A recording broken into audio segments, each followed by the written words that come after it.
ዛሬ ሽብሩ ከአያቴ ብዙ ገንዘብ ተልኮልኛል ብሎ ነበር እና ደግሞ እዚህ መተን እናንተ ስለ ገንዘብ ስታወሩ ሽብሩና ሳሮን ውጪ ምሳ እንብላ ብሎ በጠራት ሰዓት ሽብሩ ቁጭ ብለው እየተጨዋወቱ ያለ እናም ከዚህ በኋላ ይኸውልሽ ሳሮን እኔና አንቺም የራሳችንን ህይወት ሊኖረን ይገባል። ይኸው ስራው በጣም ቀዝቅዟል፣ ሆቴሉ ምንም ስራ የለውም። እናም ምን ይሻለናል ሲላት የእውነት ያ ሆቴል እኮ በጣም ኃይለኛ ስራ ነበረው፣ ግን እግዚአብሔር የስራዋን ይስጣት። ይቺ የተረገመች ዘርፌ ነች እንደዚህ ክስርስር አድርገው የሄደችው። ብታይ ምንም ገበያ የለውም እኮ ምንም ሰው አይመጣም። ብታይ በጣም ትንሽ ሰው ነው የሚገባው ይላታል። እኮ አክስራው ነው ሄደችው እንዳለ ሆቴሉን አበልሻሽታባት ነው ሄደችው። ድሮ ቤዛ በጣም ኃይለኛው ነበር የምትሰራበት። እና ታዲያ ምን ይሻላል አሁን? ታዲያ በየትኛው ስራህ ነው ቤት ተከራይተህ እኔን የምታስተዳድረኝ ስትለው በቂ ገንዘብ አለኝ እኔ ምንም ችግር የለውም። ደህና ቤት እንከራይና የራሳችንን ህይወት መኖር አለብን። ተከራይተን እንውጣ። እስከ መቼ ነው ከሰው ጋር ደባልነትስ የምንኖረው? ይላታል። እንዲህ ሽብሩ ከየት እንዳመጣህ ገንዘብ ማወቅ ፈልጋለሁኝ። ማን ነው ይህን ገንዘብ እየሰጠህ?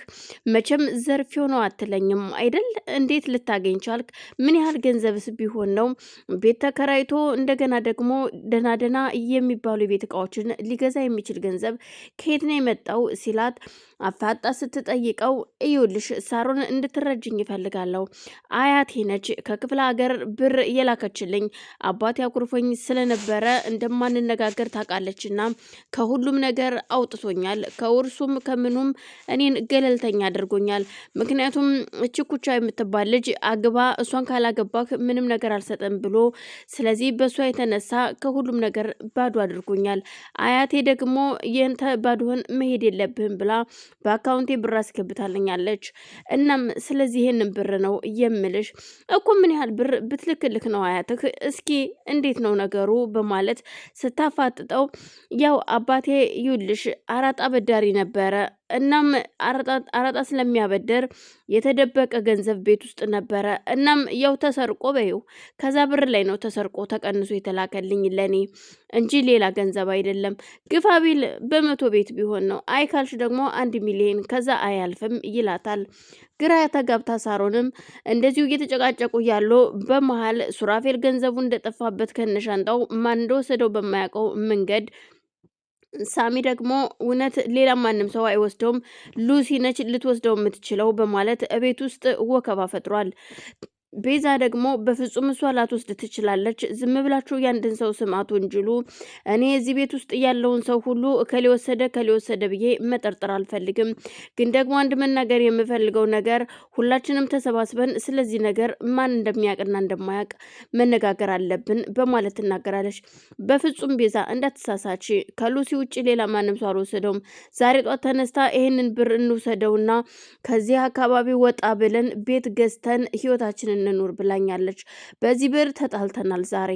ስለዚህ እስኪ አሁን ለማንኛውም ወደ መኝታ ቤቷ ሂጄ አይቼ ልምጣ በማለት ወደ መኝታ ቤት ሲሄድ ሳሚ የሷ ምንም አይነት እቃ እንደሌለ ያያል።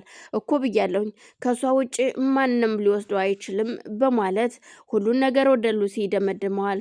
በጣም ጥሩ፣ ስለዚህ ምንም ችግር የለውም፣ እኔን ከየትም አታመልጠኝም፣ ከገባችበት ገብቼ አመጣታለሁ ሲል በዛች ክስተትም ሱራፌል ለሳሮን ይደውልላትና አሁኑን በአስቸኳይ ወደ ቤት እንደሚመጡ እንደሚፈለጉ ይነግራታል።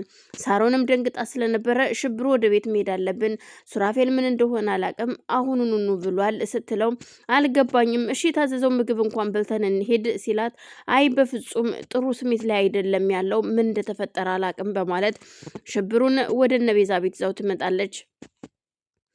እነዚህ ጋር ደግሞ መርማሪ ፖሊሱ የእህቱ ልጅ በጣም ታማለች። የሆነ ካፌ ቁጭ ብሎ እያለ እህቱ ደውላለት ልጄ ደክማለች እና እባክህ ቶሎ ድረስልኝ ትለዋለች። እሺ መጣው፣ እስከዛው አምቡላንስ ጋር ደውይ እየመጣው ነው ይላታል።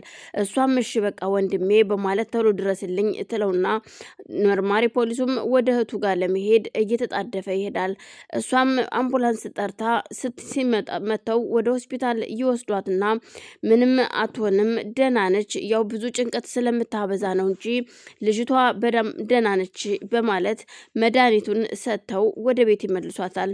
እና መርማሪ ፖሊሱ ቤት ከገቡ በኋላ በጭንቀት ጠረጴዛ ላይ ተክዞ ብቻውን ቁጭ ብሏል። ወንድሜ አይዞህ፣ አሁን ደህና ነች፣ ምንም አትሆንም። ቅድም እኮ እንዴት እንዳስደነገጠችኝ ብታይ ስትለው አይ አልፈርድብሽም እህቴ፣ ያው ምን ታደርጊዋለሽ፣ ግን እመኝኝ ትዳሬን ብሆን እፈታለሁ እንጂ ቤቱና መኪናው ተሽጦ እች ልጅ መታከም አለባት ይላታል። እኔ ታዲያ ትዳርህን ስትፈታ ዝም ብዬ የማይ ይመስልሃል? ምን አይነት አስተሳሰብ ነው የምታስበው? ለእሷ ደግሞ ፈጣሪ ያውቃል በማለት እዚህ ጋር ትዘጋበታለች። ከአንቺ ጋር ከማውራት እኮ ዝም ብዬ ባደርገው ይሻላል በማለት መርማሪ ፖሊሱም ለማንኛውም አሁን መጣው ቆይ ብሏት ትቷት ይወጣል። ሽብሩና ሳሮን ወደ እነቤዛ ቤት ይሄዳሉ። እነቤዛ ቤት ሲሄዱ ያዩትን እየሰሙትም ግራ ያጋባል። እኔ የምላችሁ ሳሮን ባለፈው 40 ሚሊዮን የያዘውን ቦርሳ ማን እንደወሰዱ ታውቃላችሁ ወይ የሚል ጥያቄ ሲቀርብ ሳሮን አይምሮዋ ላይ የመጣው ሽብሩ ገንዘብ አለኝ እያለው ነበረ። እናም ሳሮን እስኪ ቆይ አንዴ መጣን በማለት ሽብሩ እጁን ይዛ እየጎተተች ወደ መኝታ ቤት ይዛው ትሄዳለች። አንተ የተዋረድክ ወራዳ፣ ለካ ያንን ብር ሰርቀህ ነው ብዙ ብር አለኝ የምትለው ስትለው ሳሮን አንቺ እንደምታስቢው አይደለም፣ እኔ ላሳይሽ እችላለሁ ከፈለግሽ፣ አይካልሽ ደግሞ አያቴንም ደውዬ ላገናኝሽ እችላለሁ ቢላትም በፍጹም እንደዛ አይደለም፣ አንተ የወሰድከው ገንዘብ 40 ሚሊዮን ብር ነው ታውቃለህ፣ የሰው ገንዘብ።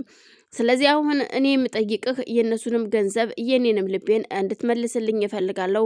ከአንተ ጋር መኖር አልፈልግም። እንደውም ካልሽስ ሌባ እያለችኝ ካለችኝ ሴት ጋር ከምኖር ብለያይ ይሻለኛል። እንደማልፈልግሽ እኔም ልንገርሽ ሲል ያሳውቃታል።